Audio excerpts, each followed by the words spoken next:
we're all you need to get by. We're all grind together. I swear to God, I hope we always grind together. Get by. Heavy. Grind together. I swear to God, I hope we always grind together. Are good to go. Like sweet morning dew. Yeah. I took one look at you. You're in the place to be. We are your destiny. With Raisin and Big Nasty. Hey. What's going on, y'all? Welcome to another episode of the Heavyweight Bros. It is episode 17, coming at you on Saturday, January 8th, year of our Lord 2022. I'm your host, your boy, the 5XL assassin, you know, the diabolical diabetic, the Big Nasty. To my right is the high yellow hitman, the freaking deacon, Coach Buck, Uncle Raisin in the building. What's going on, y'all? How we doing, Coach Raisin? I'm gonna cite my references. I would know we was talking to y'all about this copyright stuff. I don't know what's going on, and I ain't figured out yet. But that was definitely a low bit of Mary with some meth. You all I need. The METHOD, man. Word with a little sprinkle of heavyweight bros on it. Okay, just saying. I don't want nobody coming for me. All right. But we have fun with these intros. We're gonna continue to do that. All right. You got a little bibliography. Yeah, there you go. Put it right at the end. Make sure it's dated and all that. And we will also say, "He who shall continue to remain nameless." It's supposed to be delivering us an intro, man. Sometimes, you know. All right, I ain't gonna say it. We wouldn't have to spend hours trying to come up with an intro. If I don't hear from you by the time I'm recording the next episode with my boy, I'm putting your name in the pot just so everybody knows you. You want a hit list. And you know, that's the high yellow hitman. That's where you want to be. 5XL assassin. That's who you want to get back. Is that what you want to do? I don't think so. Diabetic will run up on you with his insulin and poke you in the back. No, that's a big threat, man. Don't put that on me. Don't put that on. I don't know what extra insulin does to people's bodies. I don't know. All right, we'll just get right to it. Bam! Go ahead, Big Nasty. It's right there. What an intro. Like I said, we got the new gear out. You know what I'm saying? In partnerships with our boy Custom Merch that you can find over there on Etsy and IG. You go over there. Oh, that was a real nice flick. You go over there and put in the promo code Heavyweight Bros, spelled HWBROS, to get you 10% off your order. Because, you know, they say the more you spend, the more you save. We also have like our own gear that, you know, we out here pushing. We got tees out there for 30, hoodies out there for 40. We're going to put the link in the description. That'll lead you right to the Google Doc. So that way we can get this delivered to you. We do accept Cash App, Venmo. And I mean, if you send the right text to the right person and we know who you are, we meet you up. Like, we can take a little cash. You know what I'm saying? You know, we don't got no promo code or nothing like that. Because, like, you know what I'm saying? We try to make some banks so that way we can get y'all some new, different gear out there. Oh, yeah. We try to see what y'all really people, what y'all like, what sizes do we need. So in order to get that done, make sure y'all go get the link in the description so that way we get that rocking. Yeah, we're not repeating, we defeating. All right. So every time you get something fly, that might be the only time that come out. So could be. You never know. 3, 4, 5 months down the line, a couple episodes go by, somebody else cop something, they be like, "Yo, where you get that one from?" Like, sorry, man, I've been listening from the beginning. That's how I got this shirt. You must have just got here. Oh, yeah, collector's edition. So yeah, you know what I'm saying? We might ask around and get you a little stamp, certified. Bam. All right. Yeah, that was off the top of the dome, and I know it's a lot of it here, so that didn't come easy. Wow. See where I'm at with it? That's where I'm at with it. All right. With our intros and stuff out the way, you know what I'm saying? We're going to move over. Start digging in the crates, digging in them crates. Not much, but there are some major ones. There are. We did this weekend. The Weekend dropped this past weekend on Friday. He dropped this album. I think it was called Dawn FM, if I'm not mistaken. I haven't heard it yet. Okay, I was just saying I did listen to it all the way. I listened to it 3 times all the way through. It's pretty solid. The whole album? The whole album. It's not very many songs. It's only like, I want to say like 11 songs, if that. Oh, okay. It's pretty short. He's really going for like this new like electro vibe type of deal. Mm-hmm. I wish I could compare it to something, but like there's a couple, like quite a few tracks that are like standouts where I was like, oh yeah, like when I come back around, I'm listening to these again. Like I feel like this one, I don't know if it's gonna be like a certified classic type of deal, but it's definitely got some bangers on it. And I was like, yo, this is one of the most solid releases I feel like he's had in quite some time. So like, you ain't listen to AB new joint? Who? Antonio Brown. Oh yeah, I did. I thought you were talking about like A Boogie with the hoodie. I was like, I did not. Look at. Man, I ain't heard from him in a minute. He was on the Nas album. You're right. Come on, man. Come on, man. Stop playing. You're right. I'm just talking about him. No. You know, when people say it twice, they really mean it. Well, it's because like what you call it. He like you think that like you haven't heard from him, but you probably just keep hearing the same flow over again because he's in his bag now. When I brag now, but it's all he's doing like all the time. Yeah. Okay. In other news, 25 years, which sounds really crazy, but 25 years has been since Ghostface released the Iron Man single album. That was his first one, right? It's his first solo debut. Yeah, that's 25 years ago. Just sounds crazy. But that joint was fire. I don't know if it's like how long we've been around or it's just like how long like this music around, but it just feels like an ill long time. Like 25 years is crazy. It does. You know what I mean? Shout out to Tony Starks, aka Iron Man, aka Ghostface Killer. Do you know that there's a deleted scene in the first Iron Man movie where he is in it? And like Robert Downey Jr., like you know, like there's that scene when Robert Downey Jr. walks into the party and he sees Stan Lee and he's dressed as Hugh Hefner. Yeah. There's another part where he goes to the side and Ghostface Killer is there. Why did they cut it out? It's such a good scene. Like I saw it and it's like he's in I'm about to look and he's in like a robe and he's got like a bunch of girls around him. I'm writing that down. And it's like he stops and it's just like and like you know he stops and he's like, is that Killer? And he's like, yo, what's up, Tony? And he's like, yeah, Tony Stark's himself. And then like they have like a little thing and then he kind of keeps it moving. And I don't know why they took it out because like the fact that the Wu-Tang Clan would just be fire in the MCU is just dope in general. Why am I just hearing about this? Oh my goodness. Do yourself a favor. Go YouTube Ghostface Killer in Iron Man. Oh no, I'm looking at you. As soon as we go cut, I'm going, look. Right. All right, that was it. Shout out, like I said, shout out to Ghost. I will give The Weeknd a listen. You said you got through it 3 times. It was. I watched it. I thought it was pretty good. Did you didn't peep Gunna's album, DS4 Forever? No. I don't think I'm gonna peep it. I'm not gonna lie. I'm gonna give it like one good once over just to be like, yeah, I was right. I'm all set. I'll take your word for it. I'll take your word for it. All right. Cruising on over to the Insomnia hour. We only got a few. I don't got nothing on Mayor of Kingstown, even though last episode was crazy. Is it the last episode? I don't know. We're gonna find out tomorrow. I don't think they're gonna end on 9 episodes. That just seems weird. So it's probably like 10 or 12. So it's usually an even number. 6. But it's usually an even number. You know what I mean? So I'm hoping there's a new episode, like a season finale, coming out tomorrow. But I'm anticipating what's about to happen. I ain't got no spoilers for y'all. I just know it just got super real last episode. I just think it's weird that you guys don't know if it's the final episode or not. I don't care. I don't care. I don't care because this all is just giving me time to wait for Franklin Saint to get back, for ATL to get back, for Ozark to get back. So I'm gonna be fully loaded. It don't even matter. As I said, I'm trying to clear out the backlogs as much as I can, but it's like honestly, like what's been killing me, obviously besides work, is I've been delving back into video games again. Okay. Because it's like I went through this weird phase where it's like I fell out of love with video games. And then like I'm in that phase still. Quarantine happened and it took, I think it was like Assassin's Creed Origins, where it's like all of a sudden I fell back in. And like because of that, I have a lot of backlog of games that I'm trying to get through. I just finished The Last of Us and I'm in the middle of The Last of Us 2. Mm-hmm. And it's one of the greatest games like I've ever played. And I'm just like, and it kills me because sometimes like while I'm playing it, I look at the clock, I'm like, I just spent 4 hours playing this game. Like I was supposed to be watching the show or whatever. But it's like, I'm trying, man. I'm trying. Yeah, multitask. I'm gonna what's called Mirror of Kingstown is like my next one because I did body Wu-Tang. I finally finished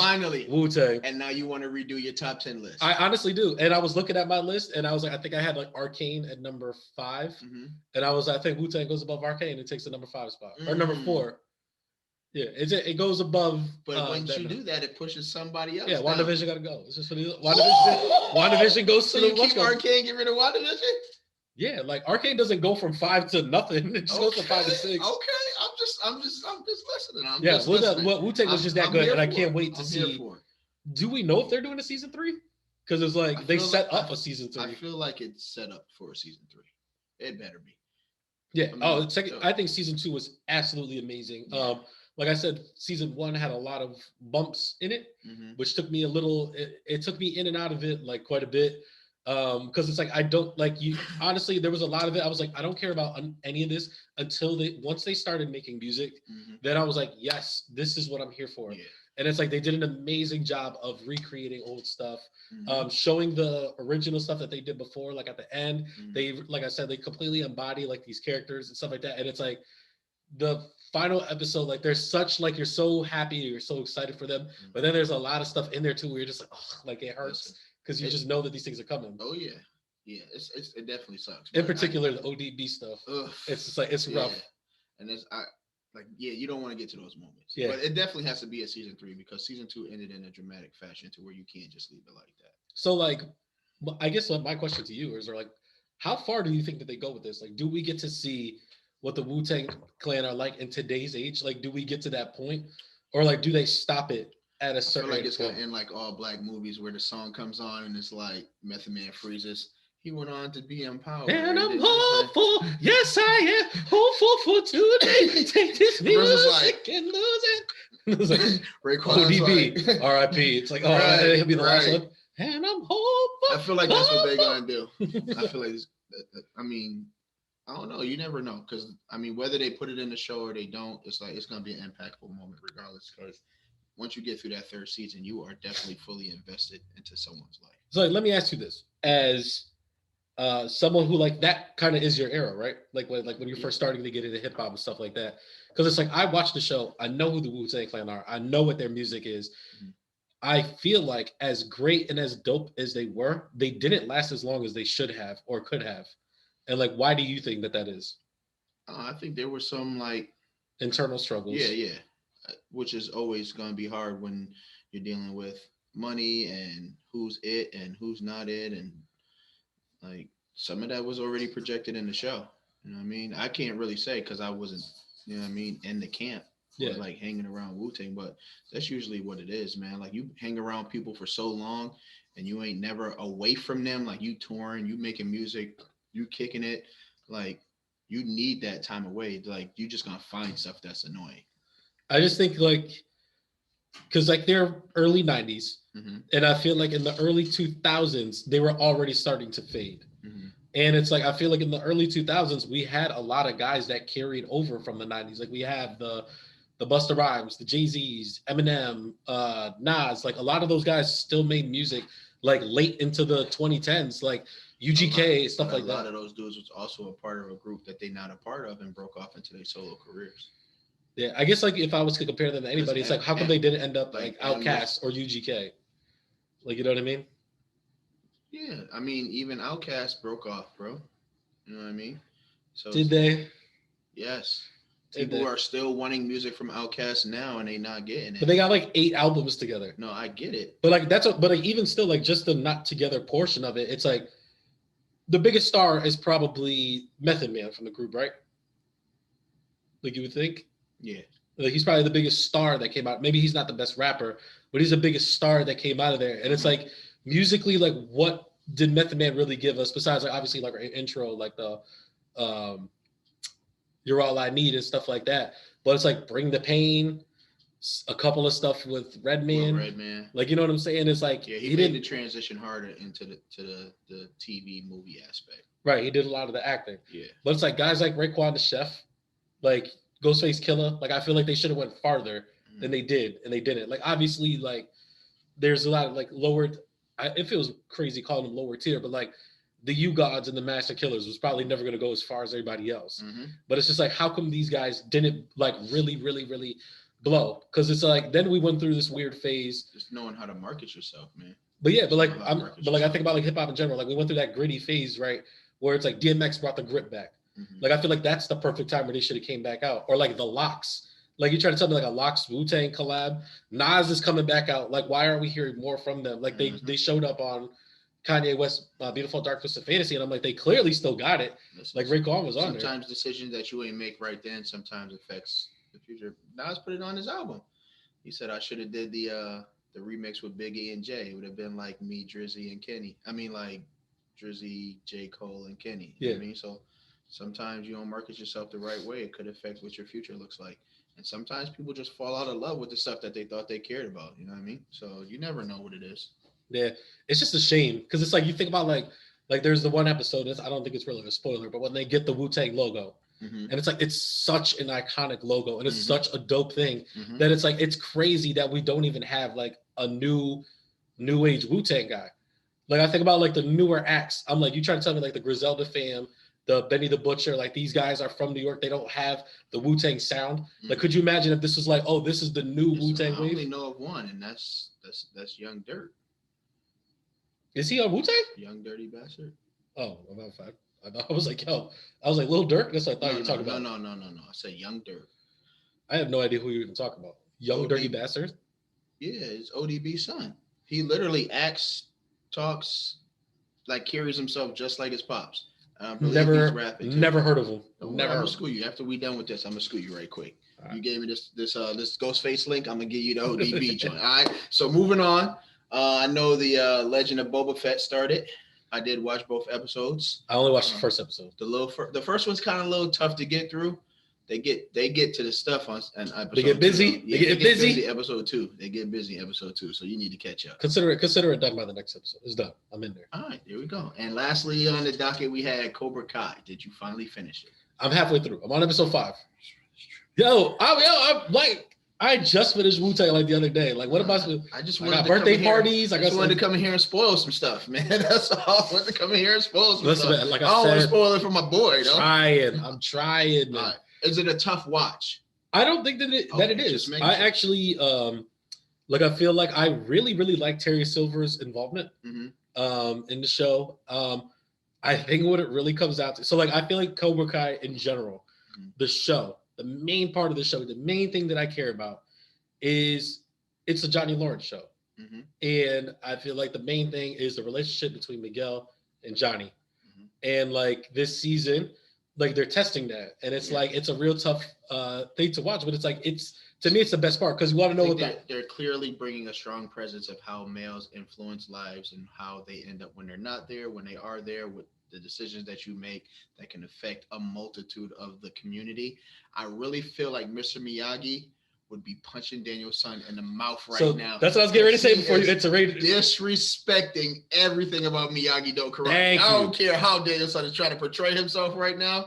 He is acting like the sucker that was with Quicksilver when he had Mr. Miyagi crying by the door when he was like, I'm just doing what I need to be doing, man. I'm over here soaping up my foot because I don't want you to know. And Mr. Miyagi's outside that door blinking his eyes like, fam, why you treat me like this? I gave you a card. I took you to Okinawa, bro. Cutting mom's ice. Right, man. I had you clapping through ice and all types of crazy stuff. You gonna treat me like this? This brother is disrespecting Mr. Miyagi's honor, man. If I was on the show, I'd punch. Because that was the main thing I was getting ready to say. Is like Kreese is exactly what he's supposed to be, and I like him for it. Like everybody is exactly what they're supposed to be. I hate, besides the wife, the entire LaRusso family. Yes, and I cannot stand them. His kids are a depiction of the person that he would have been if he didn't come from Reseda. Hey, I'm just saying. And it's like what they say, man, money don't change you. It just amplifies the person that you are. Man. And he tells like Miguel, like a lot of really dope stuff about like, yo, this is what it was like for me. Yeah. Like I didn't go to college. Like my mom did struggle. Right. And it's like all this stuff. And it's like, it's kind of crazy just in general. Like his kids don't understand what he's talking about, but Miguel does because it's like I'm in the slums, bro. Like you know what I'm saying? Like I live across from Johnny Lawrence. Right. Like you see how they affected each other though, right? Yes, I do. Right, I'm just making. I ain't gonna do no more. All right, all right. Let's go ahead. We're gonna go ahead and move. But like, is it Sam LaRusso? Is that the daughter? Yeah. Cannot stand her. Can't stand her for the life of me. And I think she's one of the worst fighters on the show, but it's like I feel like they keep giving her mad clout. I'm like, I hope Tori gets 30 on your head. The son is the worst, man. The son is corny too. I was like, ooh, picking on black kids too. We're picking on the youthful player. I didn't want to see the kid become like the new villain or nothing, but when he was getting his work in, I was like, you go ahead and get it. I was like, yo, take every piece out of that man that you can. That you can. Get him. Get him. I hope Terry Silver shows you the Silver special, bro. Ended up in that library. You seen the library scene? No, I didn't get there in the library. Relax. I ain't get there. All right, we off of it because I'm going to ruin it for you. I was going to say, I'm in it. Like, I hear like a lot of people are talking about like how it's not the best season. or it's not that It's great. not the best season. It's not the best season, but it's like But it's I still not a really bad enjoyed the season. season. I Yeah, really it's not enjoyed a it. bad season. And when you see, like one thing I do give them credit is like they keep making sure to rock with their homies and the OGs. Right? How they slip another OG in there on you. Yeah. You're like, oh shoot. All right, we off of that. We off that. All right, it's time. I'm at the part where like Terry Silver and Kreese just pulled up at Eagle Fang. They pulled up at the Miyagi-Do. And they had the suits. Yeah, you got. I was like, you still got some lessons to get through. I was kind of mad that I had to come here because like they came through like Nas in the beginning of Belly. When it was glowing. Yeah. They robbed the joint. That's what it was looking like. However do you want it? They had the long jackets on. However do you need it? It's like Kreese and Quicksilver. I was like, let's go. Dang, man, I had a Coach Road gym ready, but you might have. Nah, if you ain't seen Belly by now, stop watching everything you watch in life. All right, on the popcorn, Papi. Look at that. Look at that. You know you like that pop. So you like that little pump fake in the video. All right, so Westside Story. Finally went and watched Westside Story after all this time. I thought it was fantastic. I'm going to see it tomorrow. Okay, because I'm like going to see Sing 2 as well. What time tomorrow? I don't know, but I'm definitely gonna take the whole fam. So let me know. Let me know, because you know I'm trying to see what's going going on. That way I can get everybody's food and it only cost me $17. Yo, it was funny because I went with my brother and it was like, yo, like I'll buy the tickets, you buy the food. And it was like, you know, the total comes up because like he's like, oh, I'm gonna get a pizza and I'm gonna get this. And I was like, yo, you type wild, like you get it mad stuff. And it was like 36 something. And then like he was like, yo, you got your phone on you, right? And I was like, yeah, man. I was like, oh, I got you. And like I scanned it. That joint was like $18. I was like, yeah, man. I was like, oh, what's that? We chopping prices in half. That brother got the rollback face on his shirt. And like there was one time where like there was like I was behind like this couple and they didn't have it, and I was like, yo, you want me to? And like like how like the unseasoned get like when you get a little bit too close to them, they get like a little this, and I'm like, hey, like if you guys want, like I got the discount, like I could hook y'all up. And they were like looking at the guy, and the guy was like, and they were like, I guess. And it's like, I put the joint out for them, and like they watched their joint jump from like $28 to like $16, and they were like, oh, thank you. And I was like, stop acting no, bro. weird. I was like, yeah, I'm trying to help you, help me. You know what I'm saying? Like, acting weird like that in the grocery store. Not to digress. Go ahead, no, tell that story. Dude was acting weird in the grocery store today. So you know the lines is crazy. There's stuff not on the shelves, right? So I'm in the self-checkout joint. There's only 4 lanes open, right? Yep. 3 of them is cash. 1 of them is debit, right? So I seen dude in front of me was like, hey, if any of y'all using debit cards, you can go right to this one. You don't got to wait in this line. Get 3 people out the line real quick. I'm like, all right, cool. Little dude comes up behind me. I'm like, yo, if you got debit, you know, you can go to that machine right there. That dude is leaving from right now because all of us are using cash. He was like, huh? What? If you're not going to use cash, that machine is open. This man like felt like I was disrespecting him or something, like being in his business. This man got out of line, did not go to the machine, and went and got to another line where he was 6 people deeper than what he was. And I'm looking at him, looking at the machine like, fam, you're supposed to be leaving right now. You got 4 things in your cart. Because you being a sucker. Yeah, because you're being a sucker, man. That's what happens. You know what I mean? I ain't gonna get into it. All right, Westside Story, how'd it go? I thought it was fantastic. Okay. Any original characters in it? No, and they're all characters from the original. I think they changed some of the names up. Like Maria Antonia, the original character's name, right? Yes. So like, yeah, it is still kissed a girl named Maria. And they have like all the original songs, and like they're a little bit remixed, but for the most part, they kind of leave the songs the same. Okay. And stuff like that. And it's like I thought the actors were really good. It's been quite some time since I've seen the original West Side Story. But the woman that played Anita in the original West Side Story is back in this movie. Maria? Anita. The sister? Yes. Okay. Like she's in it. The girl who plays Anita in this movie, I believe, absolutely steals the show. That's what's up. And Anita in the original one was dope. Yeah. So like, I thought that she was easily the best character. I think she's the best singer, the best dancer. That's the one thing that I will give this movie is like the dance choreography. Stupid in this movie. They didn't come out there on some old Save the Last Dance like trying to go super like hip hoppy with it. Nah, they're actually like very classical with it. Like and it's like I feel like they're very different. Like everybody who's in the Jets, like they're like classically trained. So like they dance like almost like ballerinas, like they're doing like a lot of pirouettes and like all that other stuff. But everybody that's in the Sharks, they're all Latin American. So like all their dances are very salsa based, but it's like it's on it, it's bachata, it's salsa, it's on it. And I was like, yo, and I felt like they crushed it. some of the singing parts were like a little bit weird because it's like obviously these actors aren't the singers for them. I think in particular the girl who plays Maria, there's a lot of scenes where like she's making a face and it's not the voice doesn't match the face, so it looks a little weird. But like it's only her, like she does it something that. But like yo, my man's Ansel Elgort, the one who, like you ever seen Baby Driver? Yep. He's Baby. He plays Tony. Word. And like yo, my man's bodied it. I felt like I was like yo, like the second that he steps on, and it's like he has like these couple. Is he the only real familiar face in it? Yeah, like for the most part. Well, like obviously except for the girl who played Anita in the original. I think Rita Moreno is her name. Moreno. I just know he was in a movie with Jamie Foxx. Now you're in West Side Story, so he's a big name. Yeah, he's supposed to be like a lot of stuff. I think he was up to be the new Spider-Man before Tom Holland. Like they're checking for him to be something. Like you know what I mean. But I thought he was awesome, and it's like he had like this one song where it's like I wish I could remember the name of the song, but it's like where we first kind of see him. And it's like, yo, he's real swagged out and he's like real smooth. And I was like, my man's about to body this movie. And I felt like he did body this movie. And it's like, you know the story and you know how it's gonna go. And you still just like, this dude Chino's a sucker. Like, yo, like all this stuff, like you watching it. And it's like, yo, it's just like, it's a shame to think like I had to go that way. And it was like, I felt like they handled the beat it scene. Like, you know, the two, like they have like the beat it scene in there. Like even that, like I was like, this could be very corny and it's not. And it's like I felt like all this stuff that I was afraid for in Into the Heights or In the Heights, I felt like all of it looked like it was going to be corny. I felt like this wasn't. Okay. Like I felt like it could have been very corny, and I was like, I thought it was fire, and I felt like the general consensus is that it was a bad movie because that's what everybody was telling me.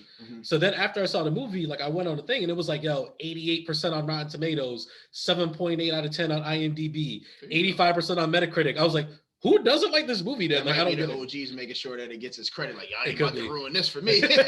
I'm about to get on 4 different accounts to make sure this works out. So like, I'm here for it. I'm gonna go see it tomorrow. I'll let you know. I was thinking on the nasty scale, and like I said, I thought it was fantastic, and I was like, but is it a full pricer? And like that was kind of like my question. I was like, is it a full pricer or is it a matinee? And I really fought with myself about it. And it's like, to me, there's no better musical out than it. Like, you know what I mean? So like, to me, it's got to be a full pricer. It's the best musical that's been out in quite some time. Okay. But it's like, musicals are hard, man. Like that's not the. It lets me know you ain't watched the last season of Dear White People, but you ain't watched none of them. Right? What does that got to do with a movie? Because they did the musical the last joint. Yeah, but I'm talking about like musical movies. Like, what's the like? You got In the Heights. That's about it, right? I think that's it. And I think there was another one, but I can't. I think that was a while ago. The Mamma Mia joint. Yo, bro, that was like 2016. Something like that. Okay, we'll get off of that. That's what I'm saying. It's like, so I didn't neglect to watch any movies this weekend. No, I went old school throwback on for the weekend. What'd you watch? So my little 7-year-old, you know what I mean, he not hip to a lot of stuff. You know what I mean? You know, I like for people to be hip to stuff. Yeah. So I asked him, so we sitting there kicking it, you know, he watching his little regular joints, and I'm like, I'm going through Disney Plus, some other stuff, and I'm like, nice, you ever seen Like Mike? He was like, what's that? I was like, sit down, young Padawan. So we watched Like Mike, and that man was like super hyped about Like Mike. So I was like, he was like, all right, Dad, pick another one. I was like, all right, I'll pick another one. So I go from Like Mike to The Sandlot. Damn, like, bro. Yeah. So that man was digging The Sandlot. He was like, Dad, you on fire right now. Go ahead and get a heat check. Go ahead and pick another one. I went with Rookie of the Year, which is basically like Mike, just a baseball. Just baseball Like Mike. Yeah. Right. He loved that one. So he was like, all right, Dad, I'm getting a little tired. It's getting a little late. Let's do one more. Hit him with the Mighty Ducks. He'd never seen the Mighty Ducks before. That brother was D1 or D2. You did D1, right? No, we started with one. Okay, yeah. You know, that man Bombay didn't get that title. You know what I mean? But he made sure to teach little homie the Triple D. Man, I mean, you know what I noticed in a lot of those movies though? No father figures. I mean, that's a whole point. Or some dude trying to smooth up somebody's mom. Not only is there no father figures, you about to get a white daddy. That's what's about to happen. Right. About to get a white daddy. Everybody trying to smooth up somebody's mom. Little bad minority mom about to get smoothed over by Emilio Estevez. Right. Mind you, kid was all the way here for it. He was like, "You coming over for dinner tonight?" That man was like, "I'm gonna let somebody else take over the team." He was like, "What you way. Like, I had nothing to do with leaving my life. I was like, yo, Don't worry. out. Cobra Kai is taking that mantle too. Don't worry. You about to get a white daddy. Oh, yeah. But You just fighting over which white daddy you about to get right. But yeah, so we did the little throwback joint. He enjoyed it. So I may line up a few more for him next weekend and see what's good. I was just like, I know we're not at that point yet, but like I've always talked about like us doing like a review, like on stuff, like rewatching old classics. And like one of the big ones I wanted to do was just like the black movies in review. It's just like the movies that are considered like black films and then like ranking them and like putting them like and stuff like that. But I'm like, kid movies, especially kid sports movies, like that might be up there. Yeah. Like, you know what I mean? Like, and it's like, I feel like you showed him The Sandlot as the second movie, and I was like, whoa, like to me, Sandlot's like one of the holy grails. Yeah, man. And it's like still to this day, like you just rewatched it. And that to this day, is it still top 5? Bro, I was watching the movie like it was the first time I seen it again, even though I knew what was about to happen. Yeah. Like even like there was a couple of times where Nice was so caught up, like, "Oh, Dad, you see what happened?" Yes, watch this though. Something else. Pay attention. Pay attention. Did you hear what he said? Yeah. Like, it was pretty dope. It was pretty dope, man. All right, man. Sandlot's still out there. That's good to know. Yeah, and it wasn't like it was still out there. I think they just had released a bunch of stuff because like all this stuff wasn't on Disney. All this was on Disney Plus. Yeah, like, and it was just like I feel like The Sandlot's been on there though. Yeah. I feel like I've seen it. I've seen it on there. Yeah, so they was just all lined up. I didn't even have to do much. As soon as I left out of one, I went right over to the next. It's like the neighbor was right there. So it was pretty dope. All right, so we'll shift from that unless you got anything else. No, if we're seeing Sing 2 tomorrow, I think I brought it up last time because I was like, what's the new movie out? And it was a 355, the 355. Yeah, I'm all set, man. Because like, there was a point where like I looked at my brother yesterday and I was like, yo, I'm trying to see a movie tomorrow. And I was like, and I was like, there's 3 movies we can see. We can see Sing, we can see Westside Story. And he was like, what's the other one? I was like, 355. So he was like, so Sing or Westside Story. And I was like, ain't nobody trying to see this 355 movie. Man. And I'm like, should I see it like on the $5 Tuesday? Just to know if it's even a viable movie. Bro, you better watch that joint on one of them apps, man. Yo. I'm trying to tell you, man. I'm all set. That joint is rough. All right, so let's go ahead and cross over to our Harwood Check-in. And I still got to watch Don't Look Up. That's another one. Oh yeah. I keep seeing it on my queue, yeah. But it's just like I keep looking at the time, and I'm like, I either watch this movie or I watch 2 episodes of Cobra Kai. Worth it. And it's like I got to do the 2 of Cobra Kai, but like Don't Look Up. It does feel like a long movie though. Is it? Yeah. Is it over 2 hours? Because I'm assuming that it is. It felt like over 2 hours. I said assuming. That felt weird. It felt like over 2 hours, but it's like it's got some comical relief in it. It's got some really good actors in it. I mean, it's got Leo and Jennifer Lawrence, right? Right. I mean, like I'm in there. And old boy from Jonah Hill. There you go. I didn't even touch it. Yeah, there you go. So all right. So yeah, all right. We're gonna cross over to Harwood Check-in. All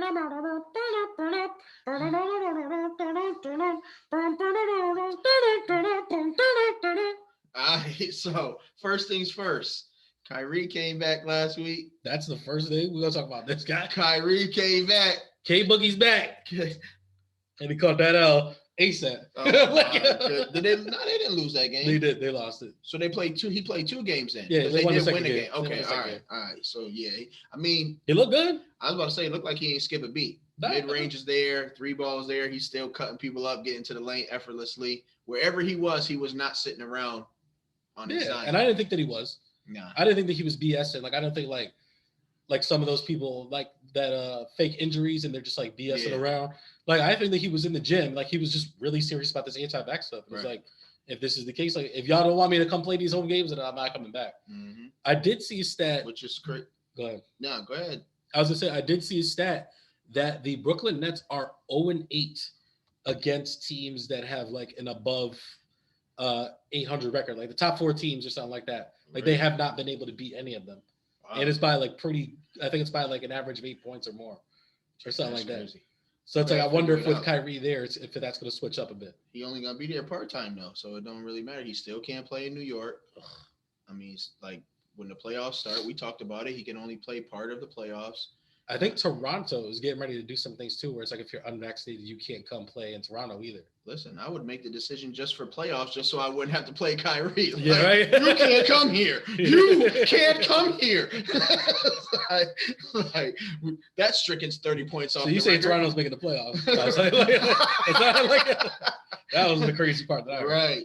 So, but yeah, Kyrie looked like he ain't skip a beat. They're 1-1 since he came back. We'll see what happens. I think he has to probably sit out the next couple games because I think they're coming back off the road, but we'll see how it goes. They're another team that I think that they're like a trade away, and I think it is a big man. Yeah. And it's like, Joe Harris, you're looking like you're getting ready to get dealt up out here. Like you're not really pulling your weight. Yeah, get him and get rid of Blake. I don't. Who wants Blake? Who's going to take Blake from you? I don't know. This is coming from a Pistons fan. We gave him for lightweight for like 10 cents on the dollar. So like that, it's like, what are you going to get? Like a second round pick? It's like you might as well just keep him at that point. I guess. I don't know who's really out there like Kevin Love. Like, do they want Kevin Love? Like, you know what I mean? Like something like that. So it's looking real. It's looking real bad. It's looking real bad. The one person that really not even seemed like that much a commodity is the only main person everybody's talking about, and that's Ben Simmons. And I don't even know how he helps most teams. So was that a segue? Was that a segue? I'm not segueing because from here I'm going to Klay because Klay's coming back tonight. You don't want to talk about the Ben Simmons? No, like we'll get there. No. We'll get there. Until something happens, I'm tired of talking about Ben. But I'm just saying that it came out today that the Hawks are emerging as like the big suitor for Ben Simmons. He would actually be dope on the Hawks. As long as they're not giving up Collins.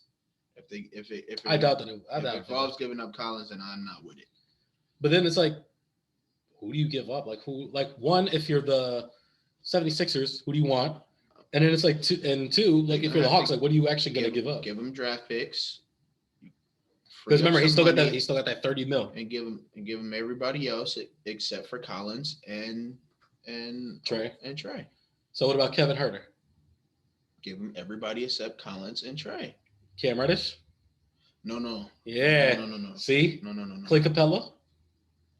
I don't even like Clint Capella, but that's just me. But he was their defense last year. He hasn't been that this year. Yes, he's been getting dunked on left and right, bro. Change his name to Donut, man. That brother has been getting dunked on, man. You see, I like that chuckle. That's an authentic chuckle right there. You see that? I didn't chuckle at the joke. I chuckled at the aspect of Clint Capella getting dunked on. And then you said what you said, and it took all my joy away. Okay. Sounds good. Sounds good. But yeah, man, I don't know. We'll see what happens. I do like the way he would fit on Atlanta. Because, I mean, Cam comes off the bench right now. Yep. So if they were to get rid of a bunch of guys and some draft picks, then Cam becomes a starter, which he should be anyway. Then you end up with Cam, Collins, Trey, Ben Simmons, and potentially Clint Capella if they retain him. I mean, they would have to work on what they bench mafia look like, but that ain't a bad five. Man, what's John Collins' nickname? Because he has like a dope – John the Baptist. That's not what they call him. That's his nickname because he's baptized. Yes. No. Yeah, it's a fire nickname. No. Because that's what I was thinking of. I was like, yo, he has a dope nickname. I couldn't think of what it was. And I was like, whoever gave him the nickname John the Baptist, give that man his shield. Oh my goodness. Yo, what a name. That is crazy. That is crazy.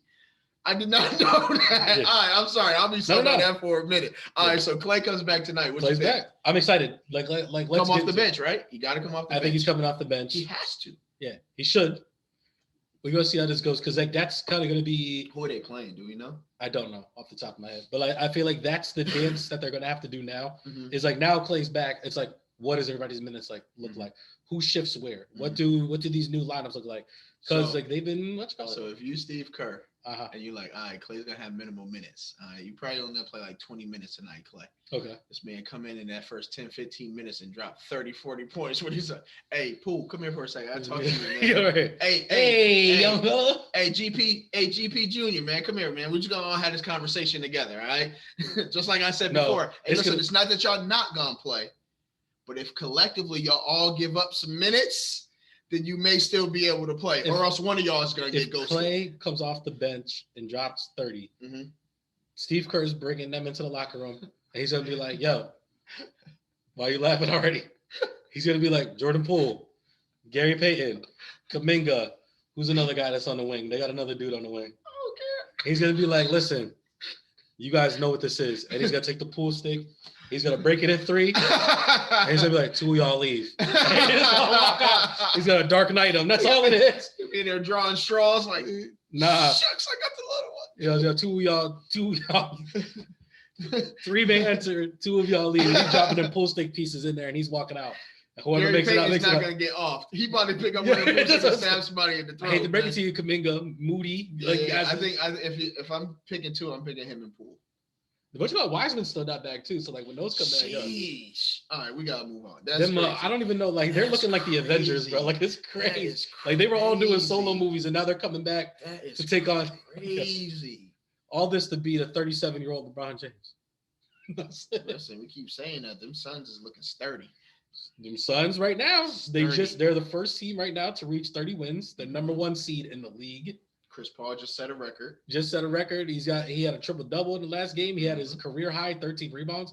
They look real good.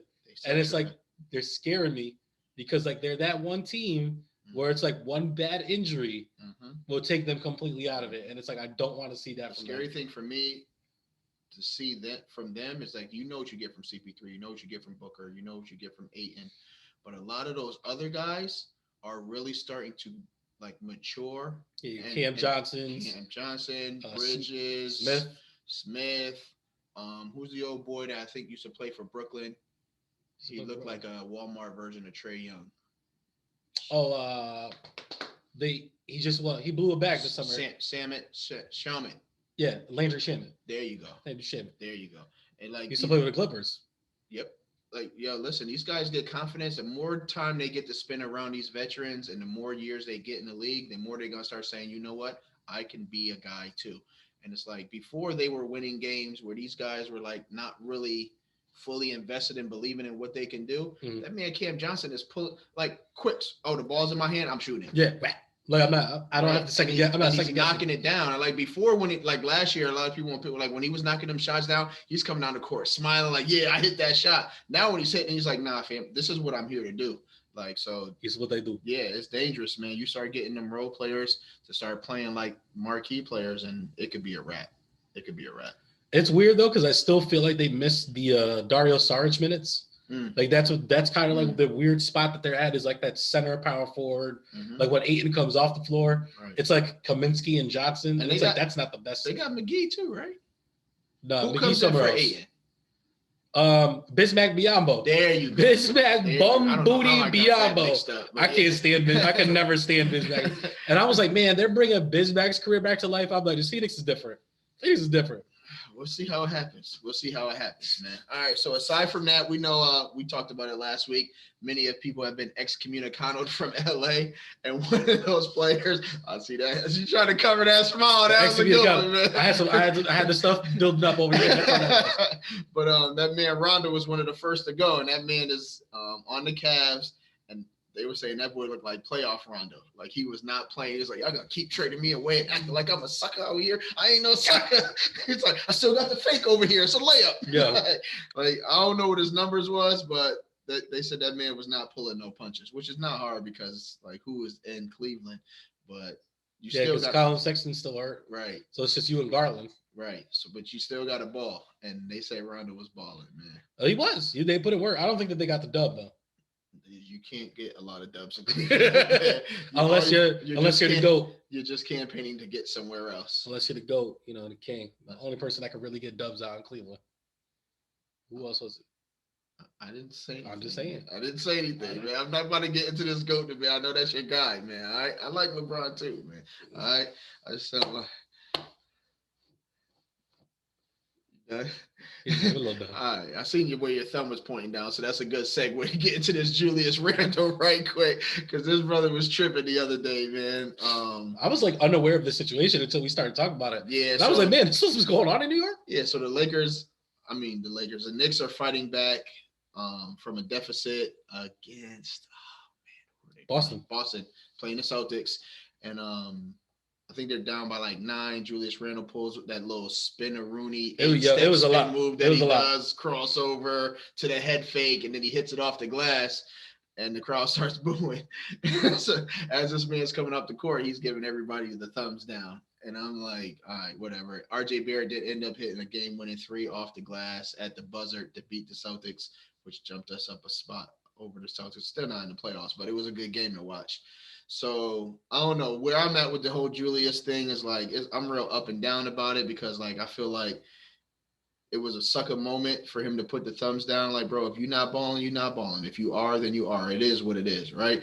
But it's just like he issued an apology, I guess. He did. Saying like, forgive me. It was a really long-winded professional apology, so we're obviously not I'm going to. sorry for what I said to the fans. You welcomed my family. New York's like a second home. I love being with this franchise. Like, I get it, but like, it was like beginning of fourth quarter when you got booed and threw that thumbs down.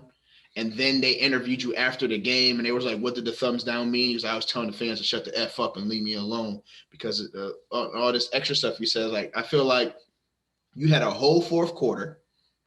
You had going into the locker room, coach talking, you kicking it with the players, you shower and change clothes, all this time to reflect on the thumbs down just to get back to the podium and double down on the thumbs down to try to issue an apology later. Like, bro, that joint is not authentic to me, man. So let's hurry up and while Julius semi has value, let's get him up out of there and get some. Oh, you saying trade Julius? Yeah, I'm all set, man. I'm all set, man. If he goes across that, I gave him a new nickname, man. That man's nickname is Pumpkin. Yeah, you've been called that. I've been calling him Pumpkin, and for y'all don't know why I call him Pumpkin is because that man is the chariot from Cinderella. That man pulled up to the ball, looking super good, had me all excited about the playoffs. Got right into the playoffs and turned into a pumpkin. Like that man was it's midnight already.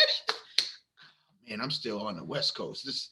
I forgot to set my dial back or something. Like I understand and like I get all that stuff, right? But like I guess like my whole thing with not the thumbs down thing, whatever, just like Julius Randle on the Knicks and like all that stuff or whatever, is like how good is he realistically? Like, you know what I mean? It's like, if he's your best player, like how far are you really supposed to get with him? If he's your second best player, that sounds great. And it's just like, but I think like you guys are asking him to do a lot of things and like he's not the guy that you guys are trying to make him be. And I feel like it's kind of unfair, some of the treatment that he's gotten. Like he's not making max money. We're not asking him to do nothing but play basketball. No, you guys are asking him to bring you to the playoffs and win a playoff series. Listen, and he's doing all that with him. I'm just asking you to be whoever you just was for this season.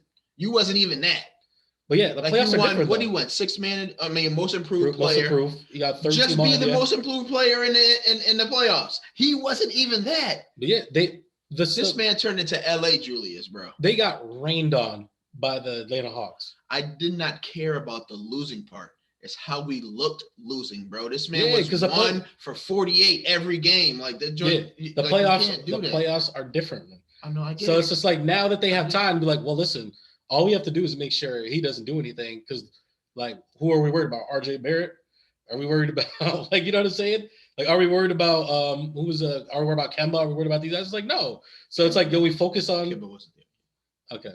I'm trying to remember who the roster was last year, but it was real. It's like Derrick Rose, Emmanuel quickly, a young Obi Toppin who's really growing into Alec that Burks, jersey. I think, was there last year. All right, we'll move. That's what I'm saying. It's like, yeah, if like now our thing is focused on making sure that like you look bad and the rest of the team looks bad, it's like that's what they're gonna do. Like that's what great teams do is they take the thing that you do good. It's a difference between a great team and a good team. And it's like the Knicks were a good team and the great team, the Hawks, made them look how they should have looked. Like you're not in the same tier as us. Because they almost did the same thing to the 76ers the next round. Like Trae Young was on like a different level. He's a different level of superstar than Julius Randle is. And he showed him, you do not belong on this stage with me. And the fans in New York helped fuel that fire because that brother was definitely much of a call it, like on a villain mode. He was on demon time on your squad. I think the top two I seen was like when Nerlens Noel shoulder bumped him. Then when somebody made that meme with the lollipop with the dust on it with the little jersey. That's one of my favorite ones. He's like, yo, y'all let this man drop 45. There's the lollipop on the carpet. Right. But yeah, man, I just I'm over it. I just feel like, you buy low, you sell high, right? Like let's get rid of Julius while we can. It's no offense to Julius, but I feel like things are only gonna get worse from here. I feel like things are only gonna get worse. So what I mean, like we don't have to do this now, but it's like, what do you get for him? Like if I'm the Lakers, I'm not giving you AD. Like, you know what I'm saying? Yeah. So it's like, but they'll be like, oh, you could get Russell Westbrook. You could take Russell Westbrook for Julius Randle. This is what I'm saying. It's like, what do you really want from him? Give me the chills. No offense. I love Westbrook on another team. What? Yeah, I feel like Russell Westbrook is made for a Knicks jersey too. Like, yes, because he'll get to do whatever he wants and then pass the ball out to kids who are ready to shoot the ball. And he's an OG. They're the young. Actually, you know what? Come on over, Westbrook, man. I don't got a problem with it, man. Come on over, reinvent yourself with us, man. I believe in you. I believe in you. Come on over. They'd be like, yo, we got Russell Westbrook and THT for Julius Randle. Like, yes. Yeah? And a heartbeat. Are you for real? Yes. You're being for real? Yes. Okay. Yes. Okay. I want to see it now. Now that's what I want to see. Yes. I want to see Razors. Look at how much you're smiling right now. Yes. You are glowing. You gotta tell me I get Dressbrook and THT for Julius Scandal. Yes, give it to me. Get Pumpkin up out of here, man. I will take that. Because at least I know Russell's gonna shoot the ball 70 times trying to get that 40 for me. All right. Julius is gonna shoot the ball 70 times. Is you'll never question his effort. Right. You'll never question Russell Westbrook. Right. Effort. You got to think. You want to take Westbrook, who's going to shoot it 50 times a game and get you 30, 12, and 10, or Julius, who's going to shoot the ball 50 times and get you 8, 9, and now he's 4. Averaging 8 points. Like that's what I'm talking about in the playoffs, because that's when he shot the ball a lot and it did not produce anything. You know what I mean? It's like I'm with it. It takes a lot of pressure off of those guys like RJ and Quickly to post up on the corner. I might shed a real tear if there's a playoff moment where it's the New York Knicks and Russell Westbrook's on the team. And him and Derrick Rose are on the court at the same time. And Russell Westbrook does like a bounce pass alley to Derrick Rose for a 2-hand bang. But I could go to sleep peacefully that night, like knowing that I saw it. That's what I'm saying. It's like, I just saw D Rose and Russell Westbrook. Listen, man, I'm here for it. I would take Westbrook. I don't care what nobody say. I would take it. Aside from that, I know we was talking about the Kyrie vaccination and stuff. I know you brought up earlier that 70% of the NBA has gotten a booster shot right now. Yeah, the league set those numbers out, and it's like I think it's the highest in any of the professional sports, like easily. Yep. And I mean, well, you know, everybody in football getting cards from AB and Aaron Rodgers, so they floating under the radar. You know what I mean, that other 30% in the NBA is probably just Kyrie. Yeah. So hopefully, with 70% of the league boosted and stuff like that or whatever, is we don't see a lot of more guys missing games. Because we did have like the Christmas time, like where almost everybody was out and stuff like that. And it was like you would hate to see something like that during the playoffs. I just think it's dumb because the players are not the issue. It's the 40,000 other people you're putting in the stadium with the players. Y'all don't even have the mindset to be like, all right, we're going to do the 50 cent thing and just buy out these first 2 rows. That way, at least they're not that, like, people are spilling drinks on players still. They got popcorn over here. Homie got his laced out chain with his feet on the court. Like, these people are not, like, they ain't wearing masks. Like, just take the first 2-3 rows and clear them out. Those people who got courtside, your courtside starts 3 rows from the court. Like, give these dudes some space. You're going to pack 40,000 people into this stadium and you expect players not to get sick and think they're not doing what they're supposed to be doing? They are. It looks different. They do it in football. They also have an air conditioning over the top of the stadium because there's no freaking roof on it. All right? Like show some common sense. We ain't never going to stop being sick. I remember when the movie theaters first started back up and it was like, when you select your seats and like where you're going to do, it's like you couldn't do a certain amount of things next to each other. Right. It's like simple things like that. Like, but it's like, it's a money machine. Bro, I watched the Lakers Christmas game. They had Laker scarves on every single chair. Everybody in there had their scarf on. Like, yep, we here for it. Like, come on, man. Like, you can't. Like, it just doesn't make sense. It just doesn't make sense. All right.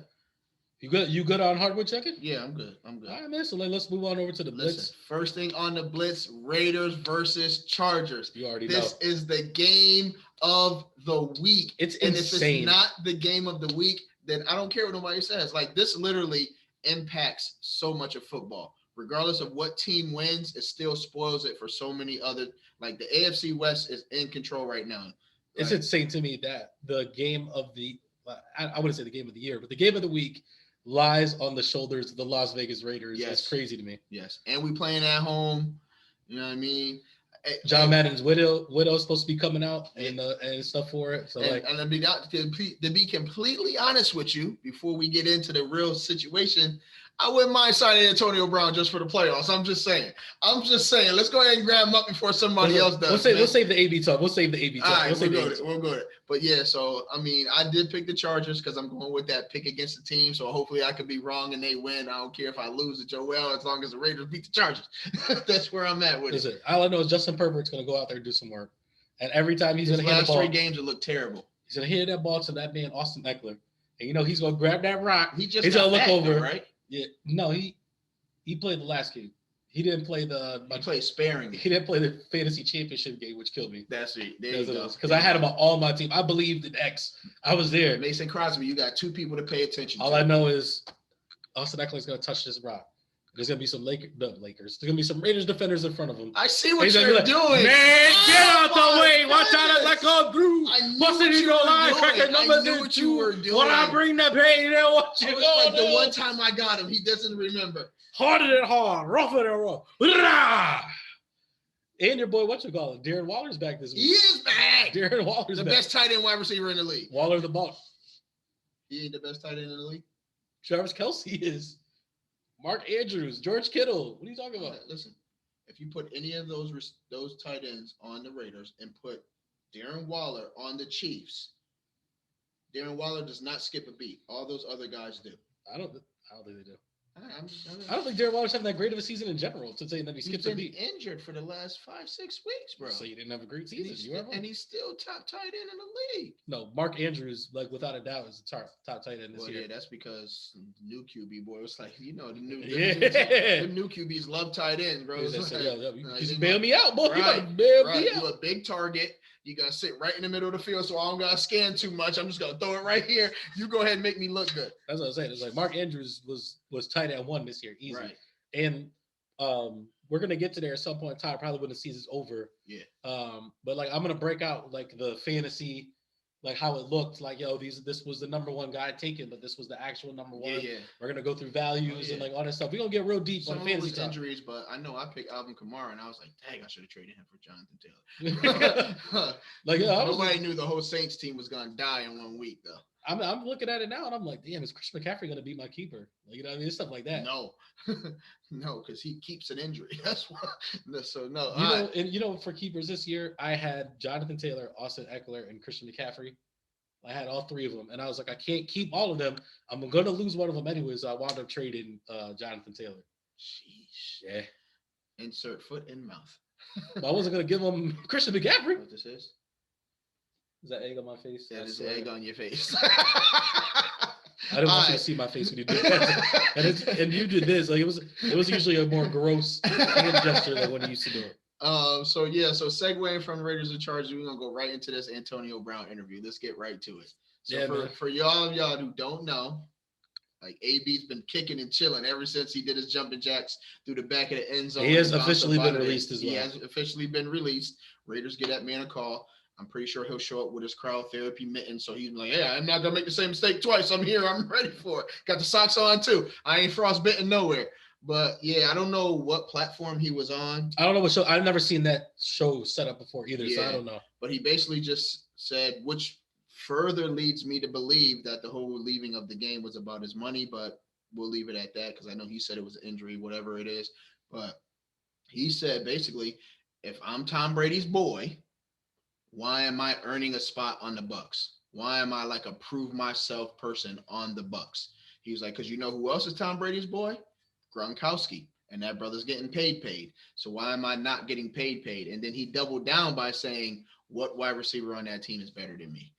And I was just like. And this is what I want to point out. That ain't none of those boys on that podcast were any real real brothers on there. Because if I would have sat across they was appeasing the AB. They was the AB, we happy that yeah. You wide receiver. Another spritzer walk. I would have looked dead at him. I'd be like, Chris Godwin is better than you. Definitely said Chris Godwin. Mike Evans is better than you. And I was like, then I would have finished it up by the best wide receiver is whoever the QB throws the ball to be honest with you, and how many times you catch the ball. Yeah. Tom is only throwing the ball to you 3 times a game. He's throwing it to Mike 12. He's throwing to Chris Godwin 10. He's throwing it to Gronk 11. Bro, you not on his list. You not on his radar. And that ain't no disrespect to AB. I understand what he's trying to say. Yeah. I feel like he he clearly seems like he's one of those wide receivers that has to have a strong relationship with the QB that he's playing with. Some wide receivers won't care. It's like, all right, I'm going to run my routes, catch the ball. We both going to look magnificent. But he seems like he's emotionally invested with the guy who throws the ball to him, which is why he left Big Ben. I think like he wasn't feeling it with Derek Carr, so he did everything he could to get out of Oakland. And now him and Tom Brady are having a gripe, and he's like, I'm up out of here. I know there was something else too about him being with Tom Brady's trainer. He threw that man $100K, but never trained. He was like hitting that man up like, yo, I need some of this money back. So I think that just further elaborated the feeling of him being like, all right, I just don't think me and Tom Brady is clicking. But so that's the thing is like, this is what I mean is like, there's no real brothers on that. Right. Like, and granted, like, we haven't had any big guests like that either. And it's like, there's a point where it's like, you know, you got to be like, yeah, whatever. But it's like, no, it's like, I'm just sitting across from him. I was like, yo, so you going to sit here and tell me that as of right now, you are a better wide receiver than Chris Godwin. You're better than Mike Evans. You're better than something like that. It's like, you're probably just as good as Gronk. And it's like, yo, you're blaming a lot of this on the trainers. You're blaming a lot of this on Tom Brady. It's like that. It's like, yo, look at yourself, bro.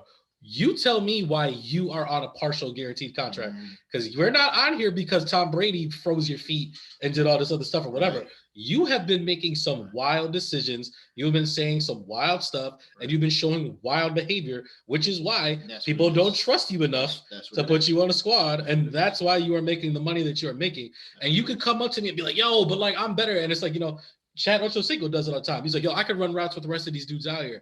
And it's like, maybe you could, but it's like you started towards the end of your career. You had a lot of antics and stuff going on. You're also just older, bro. Like you're old now. And it's like, there's a lot that comes with you besides just the fact that you can catch the ball. Why would we deal with all of this stuff that we have to deal with you and do all this when like Scotty Miller is playing on like a minimum deal, catching the same amount of balls that you do or whatever. He might not be as tall as you, as fast as you or whatever he catches the same amount of passes as you do for the same amount of yards. Gronkowski, you want to try to throw Gronk in there and like Gronk's his boy and da-da-da-da. Gronkowski was retired and he was doing like, you know, TV and stuff like that. He did the work to get the whatever muscle that he needed to get back and has been on the field. I haven't heard jack squat from Gronkowski since he's been back. I heard a lot from AB these past couple of years. It's like, that's why Gronk, before Gronk got injured this year, he was leading tight ends and touchdown receptions, bro.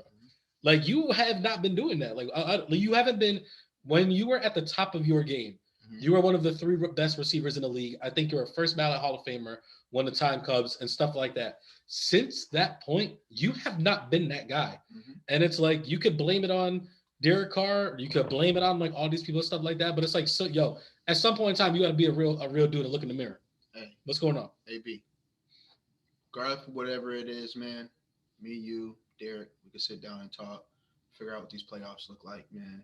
Maybe if you want to sign now, help us beat the Chargers, you know, just let me know. I know where he's going. My people. You know where he's going. I was going to say the Rams or Green Bay. He's going to Green Bay, bro. It's like you talk about him and his anti-vax partner, Aaron Rodgers. I got the card from Aaron. You telling me that they're not having. When he gave it to me, he popped it twice. Like he's like, you've been double checked. You think that like they're gonna sit in this meeting and like Aaron Rodgers is gonna be sitting there? It's like, what if we sign AB? Then like, what happens with Valdez-Scantling and Lazard? Nah, they're like, yo, get him on a flight right now. All you do is throw AB in the slot. So Lazard is still on the field. He's on one side. He's on the other side. AB is in the slot. They're gonna go into the meeting and be like, yeah, but like, what are we gonna do with the meetings with Valdez-Scantling and Lazard? He said, who? Oh, you mean the guys that's not Devontae Adams? I don't care who those brothers are. I don't care. He's like, I've been throwing it to Robert Tonyan. Like, yo, you think I care? Bring AB over here. Did you hear about that conversation he had with Devontae Adams before last game? No, what happened? Aaron Rodgers called Devontae Adams. It was just like, I just want you to know you're the best player I ever played with. And he said Devontae was all teary-eyed. He was with his girl in the car. Like, I think I may need to pull over. Yeah. Well, I think I thought you were talking about AB and Aaron Rodgers had a conversation. I did hear about that. And like I sat there for a second, I was like, yeah, Devontae Adams got to be the best one, right? You got Greg Jennings. Did he have Donald Driver for a little bit of while? He's not better than Devontae Adams. Nope. Oh my God, who? Randall Cobb. No, not better. Not just saying that. I'm just naming. But who was the number one guy when Randall Cobb was there? The white boy. He went to the Raiders, I think. Oh, what was his name, bro? He was nasty. Oh, not Crosby. That's that's gonna kill me. It's gonna kill me, bro. Kill me. He was whatchamacallit. Now keep talking. I'm gonna look it up. Oh my goodness. All right, while he looks that up, you want me to segue to the next topic? Yeah. Go ahead. I'm excited because I think I spoke about this last week. But that boy Bryon Leftwich got an interview with the Jags head coach. As he should. Head coach, as he should. And believe you me, that man gonna turn that team around. He gonna turn that team around. I think he is too. They're gonna look different, and everybody's gonna be like, you know what, Bryon Leftwich deserves his credit. The only thing I'm wondering is like, because I feel like he's a shoo-in for the job. Like after Urban Meyer, you really have to bring somebody in who's going to make the right decisions and also coach good football. It's just like, does he have to, like, who's the team that comes with him? You know what I mean? So it's just like, are you keeping the guys who are there, who are clearly like are going to have gripes? He's gonna have to keep one or two. But I'm hoping like they like position coaches and he gets to bring in his own coordinators and stuff. I know it's gonna kill me when you say this name, bro. It's a wild name, but I just also want to point out like a lot of the names that were around him, and I was like, what a time to be a Packers fan, because it's like B.J. Raji, Eddie Lacy, and like all these guys. James Jones was one of them, but the guy that we're talking about is Jordy Nelson. Jordy Nelson was disgusting. Jordy Nelson was doing Cooper Cup like stuff around that time. Like Jordy Nelson was no joke. That's crazy. Jordy Nelson. He went with the Raiders, right? That's where he ended up going? Yep. So, yeah, Bryon Leftwich, rooting for you, bro. That's what I'm saying. I'm rooting for you, bro. First of all, I'm rooting for black QBs all day. That's number one. But it's like you. Black QB wave. Yeah, but it's like you've proven yourself as a coordinator. And it's like all these other dudes that aren't the best coordinators are getting shots. Like, why not you? And then the coordinator for the Chiefs, what's the black offensive coordinator? He got some looks last year, but he didn't wind up going anywhere. And I was just like, yo, how is this brother that is the leader of like one of the most dynamic offensives in NFL history not got a job and stuff like that? But then like your Urban Meyers, your Matt Rules and stuff like that are getting looks. Your Lane Kiffins. Yes, like why are these guys getting looks? I don't know. And just to bring up another name, they said that boy Jim Harbaugh might be making a return to the NFL. Your favorite? Ohio State. Forget Michigan. Went out there and got dubbed, scored 11 points. I heard that he was freaking bowl game. I heard go ahead, take your time with it. Take your time with Actually, go ahead, go off, sis. I know you got to. Go ahead. I'm just saying, I'm tired of these whack teams getting put in the top four. This is like the third time it happened to Ohio State. Yes, I know we lost to Michigan. I get it, but when you're doing the rankings, you have to know that Michigan is not about to mess with none of these four teams. Or do the rankings to where they get to play Cincinnati or something like that. I don't know, because both them teams got waxed and got sent home with their thumbs in their mouth. And I know for sure that Ohio State would have played ball better, but I gotta own it. Like we lost to Oregon early in the season, and then we lost to Michigan. We should not have. And then this man CJ go out there against Utah and nicely picks his teeth while he throws for almost 600 yards and 6 touchdowns. Gross stats. The stats were disgusting. Wide receiver out here with 266 something yards and three touchdowns. I think he had 300 something yards. No, I think it was 266. Yeah, but another 75 to 100 yards for Marvin Harrison Jr. and 3 touchdowns. Like, come on, man. Our top 2 wide receivers did not even play because them brothers know they're going to the league, fam. Like, all right, I'm gonna get off my soapbox. No, finish. I want you to keep going. Don't stop. That's it. I got it out. We got another year of CJ Stroud. Y'all gonna get punched in the mouth. It's all over with. All right, it's a DB nation. Even though our DBs look terrible this season. Now, you said Jim Harbaugh's coming back. Like, there's a couple teams that are looking at him. Yes, and one of those teams are the freaking Raiders. Like, if he becomes the head coach of the Raiders, like, I don't know, that one's gonna hurt. Since John Gruden's been fired, your guys' record has been 2-1, something like that. Am I wrong? No, he's been gone for like 6-7 games. He's been gone for that long? Yeah. Has it been that long? And when he first left, I think we lost like 2 out of 3 games, and then like we won the first game. You guys are 9-7 right now. Yes. So we lost like 6 games. So if you guys win this game, right? Yes. And you guys go into the playoffs, let's just say we lose in the first round. Why not keep the interim coach? Do you think he's a bad coach? I just don't feel like it's on him. Like there's already a system in place. These guys already have stuff going. So like you're basically this guy knows the system. You're running off of some what movie was that where the dude had the super dope playbook And the water boy?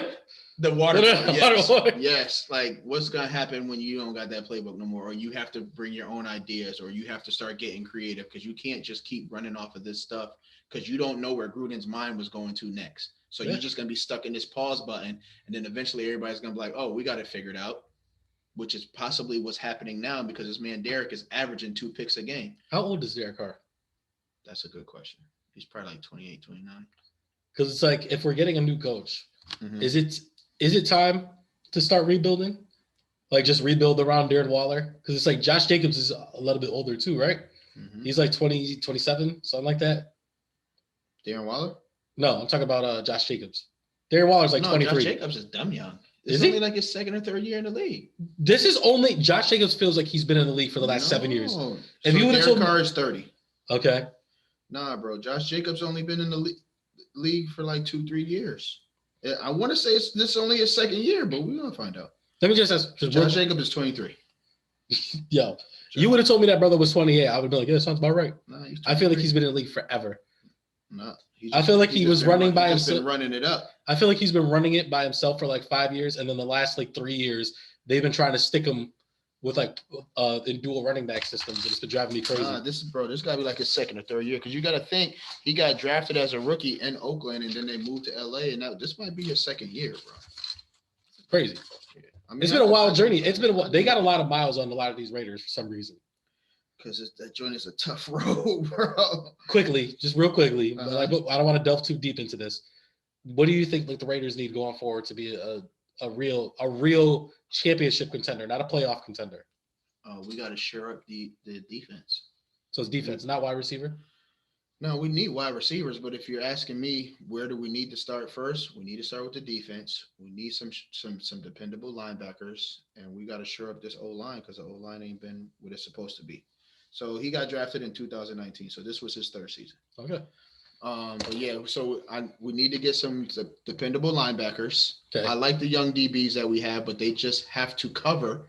Every time somebody drives back, they got to cover for 12 seconds. Like, bro, that's no like lie. being in the backyard where it's like, what type of route you gonna run? I'm gonna go straight, then I'm gonna go right, then I'm gonna come back down, then I'm gonna go angle, and then I'm gonna go all the way across the field, and then I'm gonna come back to you, and that's when you throw the ball. Them Raiders corners be on the side like Jimmy Butler in the finals. Right, like, help me, please. Oh, you know what would be real great here? Khalil Mack would be great right now.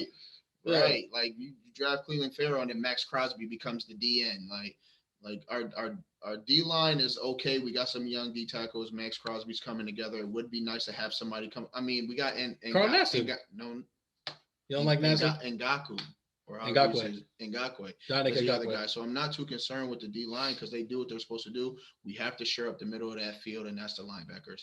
The O line has looked terrible after we made a couple changes, moved a couple people, sent a couple people away. The O line does not look the same, but Derek Carr also has to not hold the ball for 8 seconds. Make a decision, and the decision is not to throw the ball to somebody who's not wearing the same jersey as you. All right. But other than that, like for me, I say the linebackers and the O line. Like wide receivers, dime a dozen, man. You can always find a gem somewhere in there, pick up a free agent somewhere in there. But like if you have an O-line that's going to block sturdy and the run game is working, then there's going to be time for you to have fun with any type of wide receivers because they're going to find spots in the zone or in the man-to-man if you have that burner. Like start with the linebackers and the O-line. That's just me. I gotta say, I like Riled Up Raisin.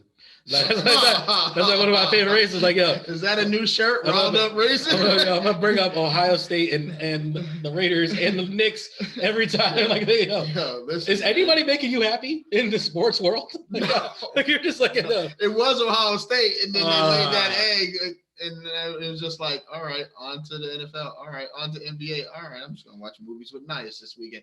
As a Duke Blue Devil, Florida State Seminole, Miami Dolphin, Detroit Pistons fan, I get it. Yes, at Florida State. All right, my bad. I'm sorry. Because you didn't do that to me. I apologize. But I'm going to keep it a whole stack. I have not paid attention to Florida State football since E.J. Manuel was there. Like, that's how long it's been. That was like the last season. Like, I really, really paid attention to college football. And now it's just a lot of Facebook pages getting changed. Yeah, like right around like NFL draft season is like when I really start caring about football. Like because like a lot of times I feel like it's just like just a whole bunch of dudes running up 60-point scores on each other. Like, you know what I mean? Like, people are always like, oh, college is better than NFL. I'm like, it's really not.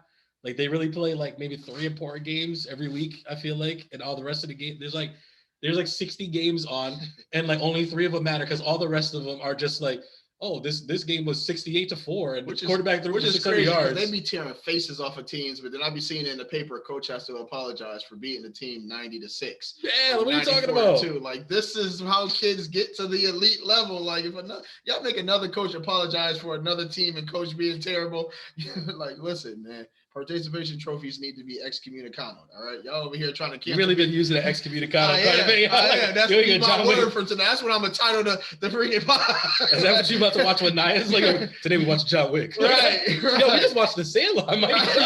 Now we watching Wick. It's a big jump. It's a big jump. But yeah, man, it's like you can't be out here like canceling people for some of the wackest stuff and then saying like it's not okay to make people competitive. Like, I don't get it. That's what the world is. You're going to have to compete for everything in life.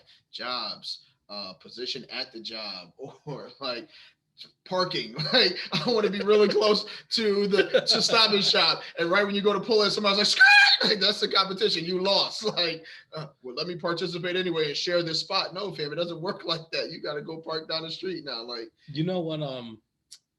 In the Breakfast Club, when they have like the beige rage measure for like what no. Riled up raisin. Oh man, we got wound up raisin. Don't hit me with the beige rage though, man. It's not the same. Shout out to Jesus and Mero, because I'm pretty sure they're the one. I think they're the ones who created that.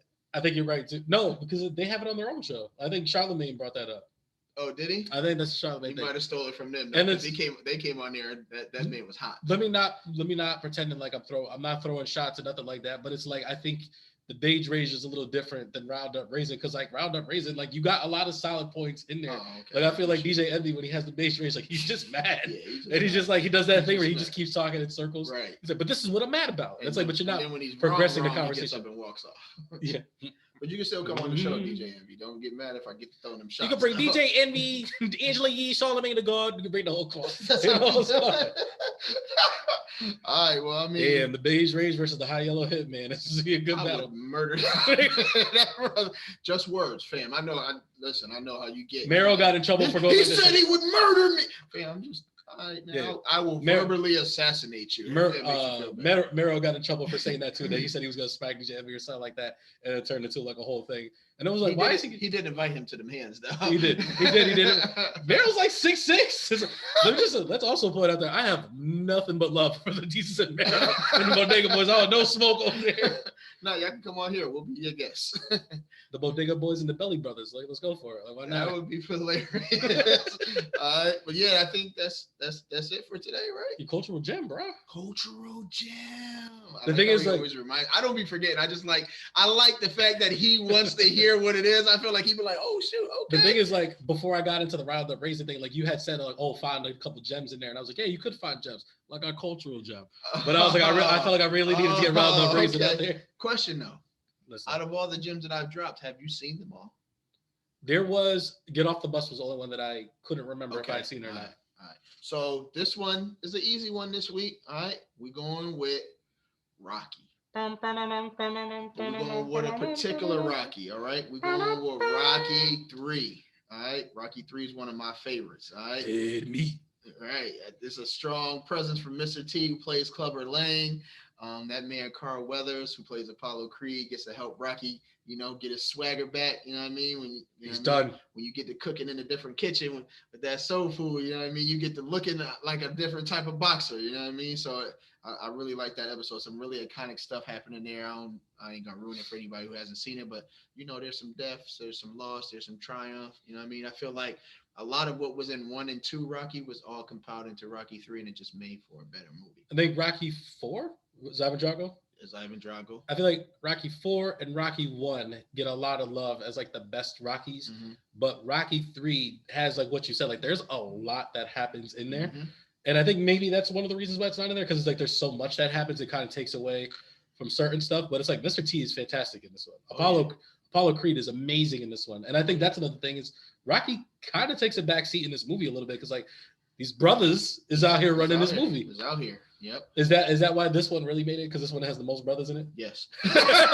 Aside from Creed, Black Rocky. But I like the 5th Rocky as well, too, when he has to go back to the hood. You know what I mean? He fights Tommy Gunn. You know what I mean? That was a pretty good one, too. That was a pretty good one, too. You know what I mean? That might be my least favorite. No, I like that. You really? So you like part 6 when he fights? Who's he fighting? Antonio Tarver or something? I take it back. Because like that, because that one was made in like 2004. I'm talking about like all the early Rockies, the like originals, 1 through 5. I think 6 or 5 is kind of the one where I'm like, 3 is my favorite, man. That man Clubber Lane's disrespectful, man. My favorite's 4. Hey there, pretty lady.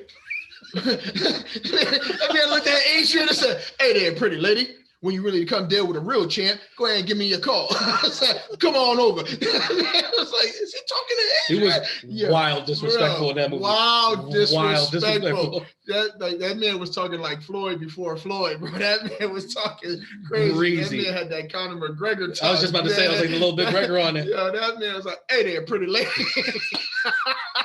When Conor McGregor was on the ground with a broken leg and was still talking smack, I was like, yo, this man's on a different level of smack talking. Have you ever seen Snoop's impression of that? Yeah. It's amazing. Because Snoop doing an impression is hilarious because Snoop is an impression himself. Right. But yeah, so yeah, we're going with Rocky 3. All right.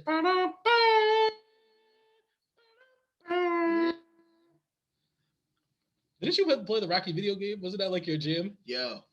And you know who was one of the toughest people to beat? Clubber Lane. That was on the original Sega. All right, for my OGs. I might sing out that video. They don't know about that Sega.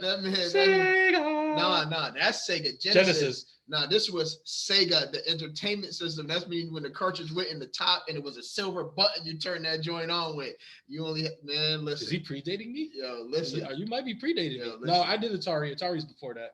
Atari is. I just don't think I don't think we had the bread for the original Sega. Yeah, that Sega was real. You could only beat Clubber Lane by trying to hook off, and if you ain't have a good first round, your second round was death. Because his recovery, his recovery was crazy. Like when you fight Drago, the only way you had to beat him was hitting him in the gut. Just like you got to go to the body. You know what I mean? So that's old school, but you know what I mean. We ain't gonna date ourselves out here, even though it already happened. But yeah, man, I appreciate y'all spending this time with us, man. You know, check out that custom merch. All right. Holla at your boys. We got that Google Doc out there in case you want to get your own shirts. I've got calls from several different people. I'm going to put the link in the description. I also feel like we need to say that we only have one of each color and each size. So like if you don't get that one, like you're going to have to wait until the next re-up. Yeah, like once that shirt and colorway is gone, it's gone. I said it earlier. We try to make sure that this is super exclusive. So when you get a shirt, you ain't got to worry about walking into somebody. They may have the same saying, but as far as that shirt being yours, it's going to be yours. I mean, we try to make sure that we're the only ones with matching gear. Right. We want to make sure that it means something. So when you buy something and you support, you know that somebody out there is going to be, oh, I got one of those. It ain't that color, but I got one. And like I said, once we breeze past this and them new ideas come out, you'll know the difference between who was really there and who was there. Damn. All right. That's all I got. You guys up? We're going to end it on this. However do you want me? However do you need me? Hey. However do you want me? However do you need? Heavyweight, bros. Hey. Like, subscribe, bell. Citing that reference, that is not our song.